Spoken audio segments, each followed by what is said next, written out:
अस्सलाम वालेकुम। आज इस कोर्स का सेशन नंबर 2 है और इस सेशन के अंदर हम लोग आगे फर्दर डिस्कशन करेंगे ड्रॉप शिपिंग के ऊपर। जो पिछला सेशन था उसके अंदर इंट्रोडक्शन हमने लिया था कि ड्रॉप शिपिंग का बिजनेस मॉडल काम किस तरीके से करता है, और आज के सेशन के अंदर हम आगे कुछ और चीज़ों के ऊपर बात करेंगे। नोट्स आप लोग लाजमी बनाएं हर सेशन का। उससे दो फ़ायदे होंगे, एक ये कि आप एक ही दफ़ा कोर्स देखेंगे आपको सारी चीज़ें समझ में आ जाएंगी, और इन केस अगर आप कहीं मतलब रिवीजन करते हैं कोई चीज़ आपको, तो आपको पता होगा कि मैंने किस सेशन के अंदर क्या चीज़ समझाई थी। क्योंकि होता यह है कि मैं नंबरिंग कर देता हूँ सेशंस की 1 2 3 4 करके, टाइटल्स नहीं दे पाता उसको, क्योंकि एक सेशन के अंदर बहुत सारी चीज़ें बता रहा होता हूँ तो वो मेरे लिए आसान नहीं होता, मतलब एक स्पेसिफिक टाइटल देना किसी सेशन को। तो वो आप अपनी समझ के लिहाज से दे सकते हैं, तो उससे ये आसानी हो जाएगी आपको। एनीवे, हम लोग बात करते हैं आज के जो इंट्रोडक्शन हमने पढ़ा था पिछले सेशन के अंदर, ड्रॉप शिपिंग का बिजनेस स्ट्रक्चर क्या होता है। ठीक है, उसको थोड़ा प्रैक्टिकली देखते हैं। देखें, जैसे हर एक आम मतलब ऑनलाइन स्टोर होता है कि एक वेबसाइट है, उसके ऊपर एक प्रोडक्ट है वो आप बेच रहे हैं, वैसे ही इसका भी स्ट्रक्चर होता है, कोई अलग से नई चीज़ नहीं होती। अब जैसे कि एक स्टोर है, इस स्टोर के ऊपर इस तरह की प्रोडक्ट लगाई हुई है। अभी प्रोडक्ट कैसे लगाई है इसको थोड़ा सा रिवर्स करके देखते हैं हम।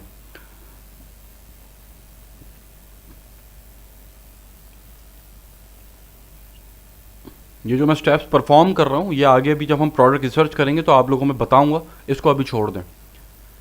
अब मैंने देखा कि अली एक्सप्रेस के ऊपर एक प्रोडक्ट है जो $2.17 की मिल रही है। अच्छा, अब सप्लायर कोई भी हो सकता है, अली एक्सप्रेस हो सकता है, सीजे ड्रॉप शिपिंग हो सकता है, और हज़ार तरह के सप्लायर्स हैं। जो सप्लायर वाले सेक्शन के अंदर हम आएंगे तो सीखेंगे वो सारी चीज़ें। अभी मैं अली एक्सप्रेस को एज एन एग्जाम्पल ले रहा हूँ। ये मैंने देखा यार, ये एक प्रोडक्ट है, अच्छी प्रोडक्ट है, और ये इस प्राइस के ऊपर अली एक्सप्रेस के ऊपर मिल रही है। तो मैंने सोचा क्यों ना मैं इस प्रोडक्ट को अपने स्टोर के ऊपर लगाऊं और उसके अंदर अपना प्रॉफिट मार्जिन ऐड करके आगे बेचूं।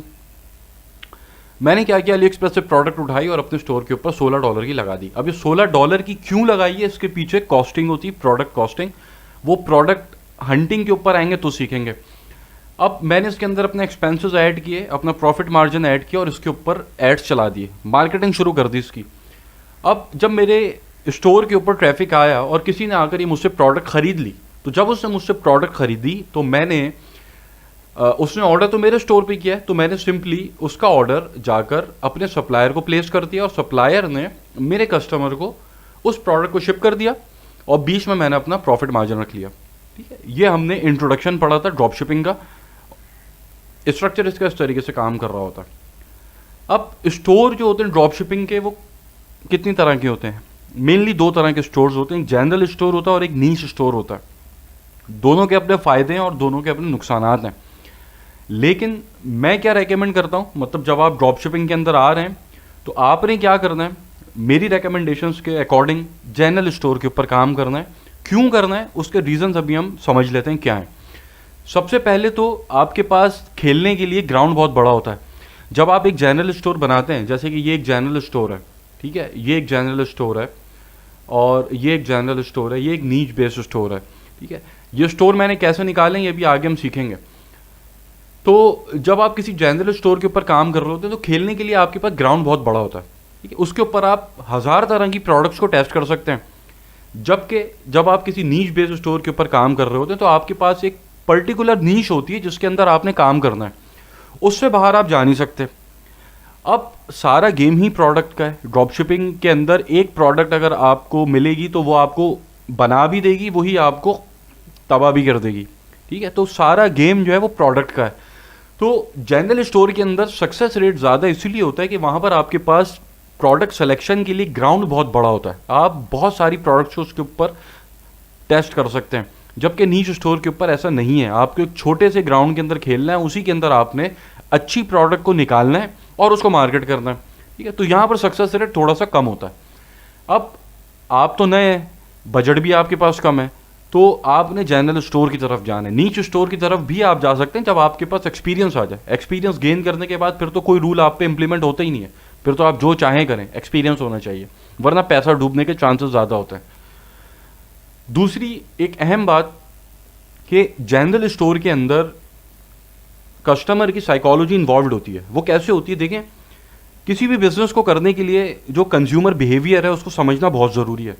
अगर आप अपने कंज्यूमर का, जो आपकी प्रोडक्ट का कंज्यूमर है, उसका बिहेवियर समझ गए तो आप उसको चीज़ आसानी से बेच पाएंगे, वरना आपको वो चीज़ उसको बेचने में मुश्किलात पैदा होंगी। ठीक है, अब क्या है यहाँ पे साइकोलॉजिकल इफेक्ट क्या है? आपने कॉन्सेप्ट देखा होगा $1 शॉप का। ये अभी पाकिस्तान के अंदर भी चल रहा है और दुनिया भर में तो बहुत चल रहा है और बहुत अरसे से चल रहा है। अब एक मैं आपको छोटी सी एग्जांपल देता हूँ, उससे आपको बिल्कुल क्लियर हो जाएगा कि आपने किस डायरेक्शन में जाना है, जनरल में जाना है या फिर नीश स्टोर में जाना है।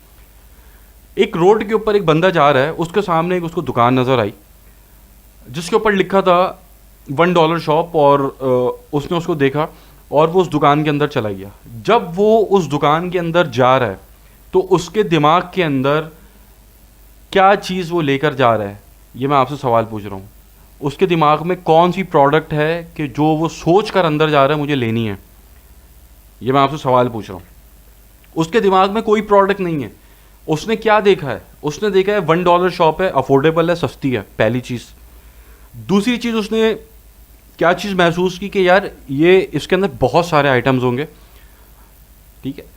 तीसरी चीज़, जब वो दुकान के अंदर घुस रहा है तो उसको पता है कि मुझे कोई एक स्पेसिफिक प्रोडक्ट मेरे जहन में नहीं है, मैं बस जा रहा हूँ अंदर, देखता हूँ। अब वो उस दुकान के अंदर जाता है तो अंदर बेशुमार अमेजिंग किस्म की प्रोडक्ट्स उसको नज़र आती हैं, जैसे कि ये एक जनरल स्टोर के ऊपर आपको नज़र आ रही हैं, कि जिसको देखकर, हर प्रोडक्ट को देखकर उसका दिल ललचाता है कि यार वाह कितनी अच्छी प्रोडक्ट है, ये मैं ले लेता हूँ। ऑल्दो उसको ज़रूरत नहीं है, वो जस्ट एक रोड से गुजर रहा था, उसने सिर्फ आपकी शॉप देखी कि जिसके अंदर उसका परसेप्शन ये बना कि यार एक तो सस्ती दुकान है और बहुत सारे अमेजिंग आइटम्स हैं उसके पास। तो जब वो अंदर घुसेगा तो कुछ सोच के नहीं घुसेगा मुझे क्या खरीदना है, पहली बात ये। दूसरी बात ये, खरीदने के चांसेस उसके बहुत ज़्यादा हैं। क्यों? क्योंकि वो कुछ सोच के नहीं घुसा अंदर उसने क्या खरीदना है।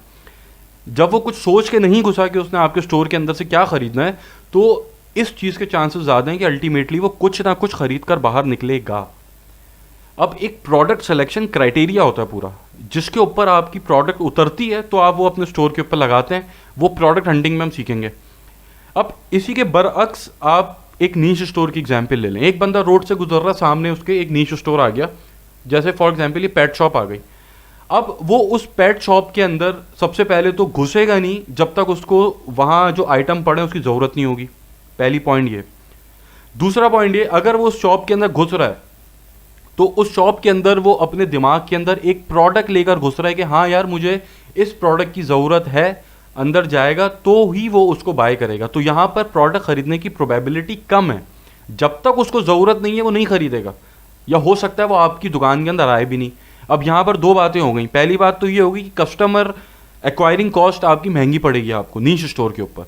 क्यों? क्योंकि जब आप अब अपने किसी फेसबुक के यूज़र को अपना ऐड दिखा रहे हैं तो वो ऐड जब वो देख रहा है तो वो आपका ऐड देखने के बाद उसको उसकी ज़रूरत होगी तो ही वो आपके ऐड के ऊपर क्लिक कर कर आपके स्टोर पे जाएगा। आपके स्टोर के ऊपर ट्रैफिक कम जाएगा तो कन्वर्जन रेट भी कम होगा अल्टीमेटली। जबकि जनरल स्टोर के अंदर जब आप उसको अपना ऐड दिखा रहे हैं तो वो एक ऐसी वाव प्रोडक्ट है, ऐसी एक अमेजिंग प्रोडक्ट है जिसके रेट भी अच्छा है, सस्ती भी है, और उसके अंदर एक ऐसा अमेजिंग फैक्टर है कि जिसकी उस फेसबुक यूज़र को ज़रूरत नहीं है, लेकिन जब वो उसको देख रहा है तो वो अट्रैक्ट हो रहा है। अब इसको आप रिलेट करें उसी एग्जाम्पल से कि एक रोड के ऊपर बंदा जा रहा है, उसके सामने $1 शॉप आ गई। इसलिए मैं रेकमेंड करता हूँ कि स्टार्ट हमेशा आप जनरल स्टोर से करें। ठीक है, यहाँ पर कन्वर्जन के, कस्टमर कन्वर्जन के चांसेस ज़्यादा होते हैं, कुछ ना कुछ वो लेकर ही बाहर निकलता है। दूसरी बात ये कि ड्रॉप शिपिंग के अंदर शिपिंग टाइम ज़्यादा होता है। ठीक है, अगर आप एक ब्रांड खोल के बैठे हुए हैं, आपका अपना वेयर हाउस है, तो आप अपनी प्रोडक्ट को 2 से 3 दिन के अंदर डिलीवर कर देंगे। लेकिन ड्रॉप शिपिंग के अंदर अगर आप सीधे ड्रॉप शिपिंग से भी काम करें तो वहाँ पर भी आप 6, 7, 8 दिन लग जाता है डिलीवरी के अंदर। तो अगर आप कोई ऐसी चीज़ किसी को बेच रहे हैं कि जिसकी उसको ज़रूरत है तो वो इंतज़ार नहीं करेगा आपका। आप प्रोडक्ट अगर उसको लेट पहुंचाते हैं तो वो आपसे नाराज़ होगा, वो आपसे नाराज़ होगा तो आपका बिजनेस बंद हो जाएगा। ठीक है, जबकि जनरल स्टोर के अंदर क्या है कि जनरल स्टोर के अंदर उसको ज़रूरत नहीं है उस प्रोडक्ट की, उसकी ख्वाहिश है कि वो प्रोडक्ट ख़रीद ले।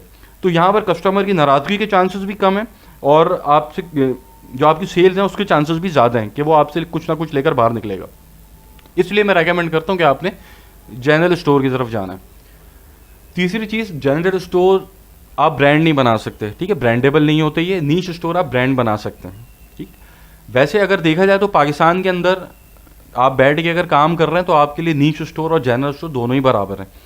क्योंकि बंद तो दोनों हो जाने अल्टीमेटली, ठीक है। ये भी आगे इसके ऊपर मैं बात करूँगा अभी। अच्छा, इसकी फ्लिपिंग बहुत मुश्किल होती है जनरल स्टोर की, ठीक है। मतलब फ्लिपिंग से मुराद मेरी ये है कि आपने एक बिजनेस स्टेबल कर लिया और उसके उसके ऊपर प्रॉफिट्स आ रहे हैं कंसिस्टेंटली, आपके पास इनकम जनरेट हो रही है उसकी, तो आप किसी को बेच सकते हैं, ठीक है। तो अगर आपका जनरल स्टोर है तो उसको बेचना बड़ा मुश्किल होता है। नीच स्टोर आप बेच सकते हैं कि यार ये मेरी एक प्रोडक्ट है, ये मैंने एक ब्रांड बिल्ड कर लिया है, ठीक है। तो आप उस ब्रांड को किसी को बेच सकते हैं, जो कि दुनिया भर में बिकती हैं चीज़ें। उसके बाद जनरल स्टोर के अंदर प्रॉफिट मार्जिन आपके पास कम है। स्टार्ट के अंदर 2016-17 के अंदर बहुत बेहतरीन मार्जिन हुआ करते थे, इवन 200, 300%, 400% के प्रॉफिट मार्जिन होते थे प्रोडक्ट्स के ऊपर। लेकिन अब मार्जिन आप समझेंगे 30%, 35%, 40% इसके अराउंड रहता है मार्जिन।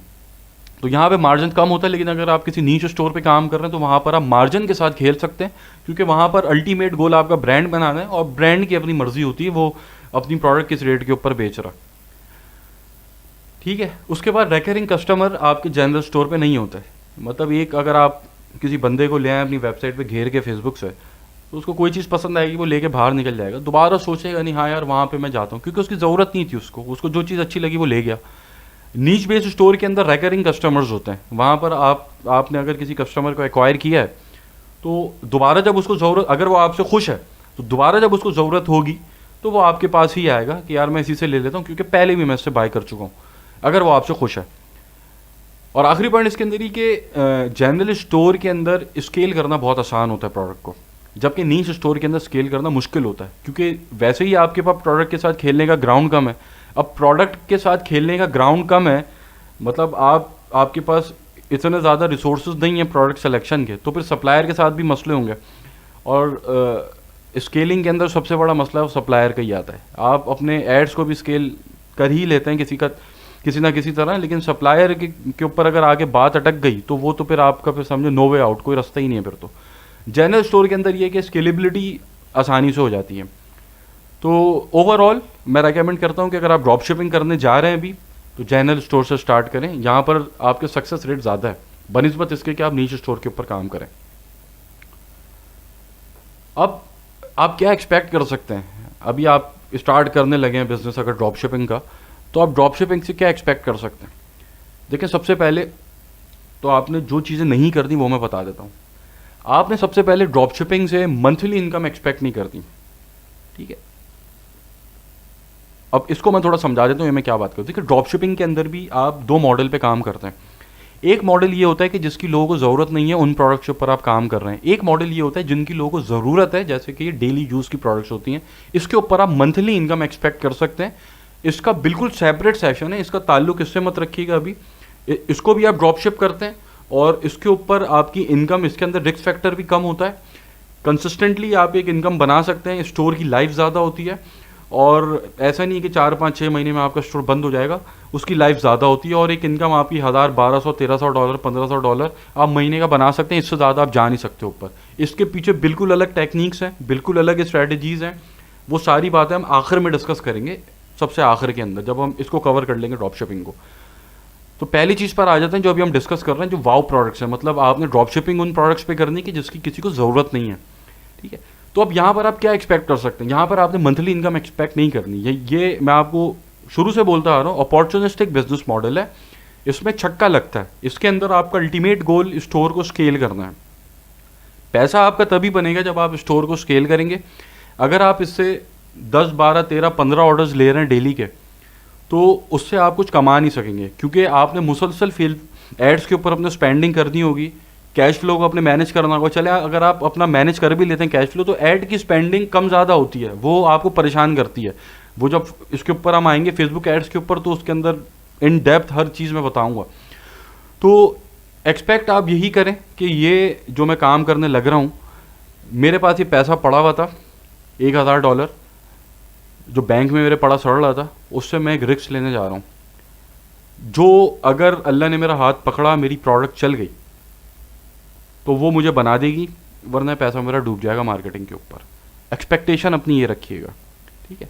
छक्का लगेगा, इतना बड़ा छक्का लगेगा आप पैसा संभाल नहीं पाएंगे, इतना पैसा आएगा। इसको जरा हम देख लेते हैं अभी, इस वाली बात को, छक्के वाली बात को, जो मैं अक्सर कहता हूँ कि इसके अंदर छक्का लगता है। जैसे ये एक स्टोर है इस स्टोर का मैं ज़रा मंथली ट्रैफिक चेक करूं। अब ये जो स्टेप्स मैं यहाँ परफॉर्म कर रहा हूँ इसके ऊपर अभी आपने ध्यान नहीं देना, जो मैं बात बता रहा हूँ उसके ऊपर ध्यान देना है, क्योंकि ये सारे स्टेप अभी इन डेप्थ में बताऊंगा करने किस तरीके से हैं जब हम स्टार्ट करेंगे प्रोडक्ट हंटिंग। तो इस स्टोर का ज़रा मैं ट्रैफिक चेक कर लेता हूँ। इस स्टोर का जो ट्रैफिक है इस वक्त 8,000 पर डे इसके यूनिक विजिटर्स हैं जो डेली इस स्टोर को विजिट कर रहे हैं आके। और थंब रूल के मुताबिक जो एक एवरेज सा ई कॉमर्स स्टोर होता है उसके ऊपर भी कन्वर्जन रेट 2% होता है। 2% का मतलब ये है कि अगर ये 8,000 पर डे विजिटर्स आ रहे हैं और 2% इसके कन्वर्जन रेट अगर हम एज्यूम करें तो 160 ऑर्डर्स पर डे ये ले रहा है। अगर एक ऑर्डर के ऊपर आप $5 भी नेट प्रॉफिट बचा रहे हैं तो $800 पर डे का आपका ये प्रॉफिट बनता है, नेट प्रॉफिट। इसको अगर आप 180 से मल्टीप्लाई करें 1,44,000 per day multiply by 30 43 lakhs per month. अगर ये स्टोर स्केल होने के बाद 6 महीना भी आपका चल गया 2.5 करोड़ रुपए आप लेके बाहर निकलेंगे, 2.5 करोड़ रुपए लेके बाहर निकलेंगे। इसलिए मैं तो कहता हूँ ये एक अपॉर्चुनिस्टिक बिजनेस मॉडल है। ये छक्का लगता है इसमें छक्का लगेगा, करोड़ों बना सकते हैं हम। ठीक है, तो ये इसके अंदर बात थी कि आप इसके अंदर क्या चीज़ एक्सपेक्ट कर सकते हैं। अब जो बात जहाँ तक रही डेली यूज़ की प्रोडक्ट्स की, उन प्रोडक्ट्स की कि जिसको कस्टमर ढूंढ रहा है, तो उसके लिए स्ट्रैटेजीज बिल्कुल डिफरेंट है। उसके अंदर आपने फेसबुक एड्स भी चलाने हैं, साथ आपने गूगल एड्स भी चलाने हैं, वो बिल्कुल अलग उसकी टेक्निक्स हैं। उससे आप 1,000 1,200 1,500 डॉलर एक्सपेक्ट कर सकते हैं। इन प्रोडक्ट्स को आप स्केल नहीं कर सकते। तो मैं तो वैसे रेकमेंड ही नहीं करता कि आप इन प्रोडक्ट्स की तरफ जाएं, लेकिन फिर भी अगर कोई जाना चाहे तो जा सकता है। या आपको रेगुलर बेसिस के ऊपर कंसिस्टेंट इनकम आपकी जनरेट होती रहती है और रिस्क इसके अंदर कम होता है बहुत। मतलब जो अभी आप सीखेंगे कि आपने इतने हज़ार यहाँ लगाने, इतने हज़ार वहाँ लगाने, इसके अंदर ज़्यादा इन्वेस्टमेंट भी नहीं होती, क्योंकि यहाँ आपने टेस्टिंग नहीं करनी। इन प्रोडक्ट्स के ऊपर आपने टेस्ट नहीं करना, कुछ सारा पैसा टेस्टिंग में जाता है। ठीक है, तो अब हम बात करते हैं हर्डल्स क्या आएंगे जब आप बिजनेस कर रहे होंगे, तो आपको क्या हर्डल्स आ सकते हैं। ये सारे मैं ओवरव्यू आपको इसलिए दे रहा हूँ कि बिजनेस के अंदर स्टेप इन होने से पहले आपके सामने हर चीज़ क्रिस्टल क्लियर होनी चाहिए कि ऐसा हो सकता है और ऐसा हो सकता है। कॉइन के दोनों रुख आपके सामने होने चाहिए। अब इसके अंदर हर्डल्स क्या आ सकते हैं। सबसे पहले तो अकाउंट सस्पेंशन के इश्यूज आते हैं। आपके पास स्ट्राइप का अकाउंट है, पेपैल का अकाउंट है, ट्रांसफरवाइज का अकाउंट भी, अगर आप कोई ऐसी पेमेंट करते हैं बड़ी तो वो फिर आपसे वेरिफिकेशन मांग लेते हैं और फिर अल्टीमेटली बैन भी कर देते हैं। हर केस में नहीं होता, 100 में से 1%, 2%, 3% के साथ होता है, लेकिन उनके साथ भी हो जाता है। तो अकाउंट सस्पेंशन के इश्यूज होते हैं। जितना बड़ा आपका अकाउंट बनता चला जाता है उतने अकाउंट सस्पेंशन के जो इश्यूज हैं वो कम होते चले जाते हैं। शुरू के अंदर अकाउंट सस्पेंशन के इश्यूज सबसे ज़्यादा होंगे। आप क्रॉस करेंगे $1,000 कम होंगे, $5,000 कम होंगे, $20,000 कम होंगे, 50,000। जितना आपका अकाउंट बड़ा होता चला जाएगा उतने ही आपके पास जो सस्पेंशन के चांसेस हैं वो कम होते चले जाएंगे। स्टार्ट के अंदर जब आप स्टार्ट करते हैं, क्योंकि आपके बिजनेस की लाइफ 5-6 महीने है, 5-6 इसके अंदर आपने करना ही यही है, बिजनेस में आना है। अपॉर्चुनिस्टिक बिजनेस मॉडल है, पहले बता चुका हूँ, पैसा कमाना है, बाहर निकल जाना है, क्योंकि अल्टीमेटली अकाउंट बैन हो जाएंगे। लेकिन अगर आप इसको स्केल कर जाते हैं अपने स्टोर को और आपके अकाउंट के ऊपर मतलब एक अच्छा अकाउंट बन जाता है, बड़ा अकाउंट बन जाता है, तो उसके फिर चांसेस धीरे धीरे कम होना शुरू हो जाते हैं। लेकिन शुरुआत के अंदर जब आप स्टार्ट कर रहे होते हैं तो बहुत ज़्यादा चांसेस होते हैं कि आपके अकाउंट सस्पेंड होगा। अब उसकी प्रिवेंशन क्या करनी है वो जब मैं आपको अकाउंट बना के दिखाऊंगा, स्ट्राइप का, पेपैल का, ट्रांसफरवाइज का, तो उसके अंदर मैं साथ साथ ये भी समझाता रहूँगा कि ये काम करना है और ये काम बिल्कुल ही नहीं करना कि जो आपके अकाउंट सस्पेंशन का बाइस बने। ठीक है, उसके बाद सप्लायर के इश्यूज़, जैसा मैंने पहले बताया कि आप स्केलिंग जब करने जाएंगे तो सप्लायर के इश्यूज़ आएंगे आपको। जैसे यहाँ पर एक एग्जांपल मैं आपको दिखा देता हूँ। ये प्रोडक्ट हम देख रहे थे, अब यहाँ पर ये चाइना का ऑप्शन भी दे रहा है, फ्रांस का ऑप्शन भी दे रहा है। ठीक है, अब फॉर एग्जांपल आप फ्रांस से शिप कर रहे हैं। ठीक है, फ्रांस से शिप करने के दौरान आपके जो स्टोर के ऊपर मतलब इसका जो स्टॉक है वो ख़त्म हो जाता है, तो अल्टीमेटली आपको कहाँ जाना पड़ेगा, आपको चाइना पे जाना पड़ेगा अगर आपने इसी के साथ काम करना है। तो कॉस्ट का फ़र्क आप देखें कितना है। ठीक है, फिर आपकी कॉस्ट का फ़र्क आता है, दूसरा फिर आपके टाइम का फ़र्क आता है, डिलीवरी टाइम का। ठीक है, तो ये इश्यूज आते हैं सप्लायर सिलेक्शन के ऊपर। ठीक है, तो ये आपकी स्केलिंग के अंदर जो है मसला करता है। दूसरा, फिर आपके फेसबुक ऐड की स्केलिंग के अंदर भी इश्यूज आते हैं। ये बहुत ज़्यादा नहीं आते, लेकिन आ जाते हैं कि आपकी कैंपेन स्टक हो जाती है एक पॉइंट के ऊपर आके। आपने एड्स रन करना शुरू किए और आप फेज़ 1 के ऊपर आए, आप फेज़ 2 के ऊपर आए, आप फेज़ 3 के ऊपर आके अटक गए। अब आपके पास डेली के 50 ऑर्डर आ रहे हैं, अब आपको चाहिए डेली के 70 ऑर्डर, 80 ऑर्डर, वो आप नहीं ला पाएंगे। आप अपना बजट बढ़ाएंगे, आपकी कैंपेन जो आपकी सेल्स गिरना शुरू हो जाएंगी। आप फिर बजट अपना मैनेज करेंगे, आपकी सेल्स मैनेज हो जाएंगी। फिर आप अपना बजट बढ़ाने की कोशिश करेंगे, फिर आपकी सेल्स गिरेंगी। एक पॉइंट आता है कि जहाँ पर आकर आपकी कैंपेन सैचुरेट हो जाती है। अब ये जो चीज़ें अभी मैं यहाँ पर इस्तेमाल कर रहा हूँ, जो मैं आपके सामने टर्म्स इस्तेमाल कर रहा हूँ, वो आगे फेसबुक एड्स के सेशन के अंदर इन डेप्थ मैं बताऊँगा। मतलब क्या है उसके अंदर आपने चीज़ें करनी है, क्या नहीं करनी, क्या बिहेवियर होता है कैंपेन का, वो सारी चीज़ें बहुत अंदर घुस कर समझा दूंगा आप लोगों को, एक एक चीज़ कुछ नहीं छोड़ूंगा। तो स्केलिंग के जो इशूज़ होते हैं ये आपकी फेसबुक एड्स के ऊपर भी आ जाते हैं कि आपकी कैंपेन स्टक हो जाएगी और फिर आप बोलेंगे यार ये तो आगे नहीं बढ़ पा रही कैंपेन। अब वो स्टक जो हो रही कैंपेन वो 50 ऑर्डर पे भी हो सकती है, 10 ऑर्डर पे भी हो सकती है, 5 पे भी हो सकती है। अब आपके पास डेली के 5 ऑर्डर आना शुरू हो गए, अब आप खुश हो गए यार ये तो मेरे पास ऑर्डर आना शुरू हो गया, मेरी प्रोडक्ट मतलब चल गई है, अब मैं इसको स्केल करता हूँ। अब वो 5-6 ऑर्डर से ऊपर आप जा ही नहीं पाएंगे। आप बजट बढ़ाएंगे, आपकी सेल गिरेगी, फिर आप बजट बढ़ाएंगे। आप ऑल दो मैंने एक टेक्निक्स बताई हैं, प्रॉपर स्ट्रेटजीज बताऊंगा कि स्केल किस तरीके से करते हैं कैंपेन को, ठीक है। उसके बाद भी स्टक हो जाती है कैंपेन, लेकिन एक प्रोडक्ट ऐसी होगी जो आपकी निकल जाएगी आगे, मतलब स्केल हो जाएगी इजीली। तो बस अल्टीमेट गोल ये है कि उस प्रोडक्ट तक पहुंचना है कि जो स्केल हो जाए। तो ड्रॉप शिपिंग का बिजनेस शुरू करने से पहले ये जो 2 सेशंस आज हुए हैं इसको बार बार रिपीट करके देखिएगा, उसके बाद स्टेप इन होइएगा इस बिजनेस के अंदर। अब जो हमारा 3rd सेशन होगा, उस 3rd सेशन के अंदर हम थोड़ा सा ये कवर करेंगे कि आपने क्या करना है क्या नहीं करना, ठीक है, या लोग क्यों फेल हो जाते हैं ड्रॉप शिपिंग में, उसको इन डेप्थ थोड़ा सा डिस्कस करने की कोशिश करेंगे प्रैक्टिकल स्टोर्स के ऊपर। और फिर हम आ जाएंगे अपने प्रैक्टिकल वर्क पे जो कि है प्रोडक्ट रिसर्च का, और फिर उसको हम फर्दर आगे लेके चलते रहेंगे इस कोर्स को। तो कोई क्वेश्चन हो व्हाट्सएप ग्रुप के ऊपर आप पूछ सकते हैं। अगर वहाँ, वैसे तो मैं इतना रिप्लाई नहीं करता ग्रुप्स के ऊपर, आप मुझसे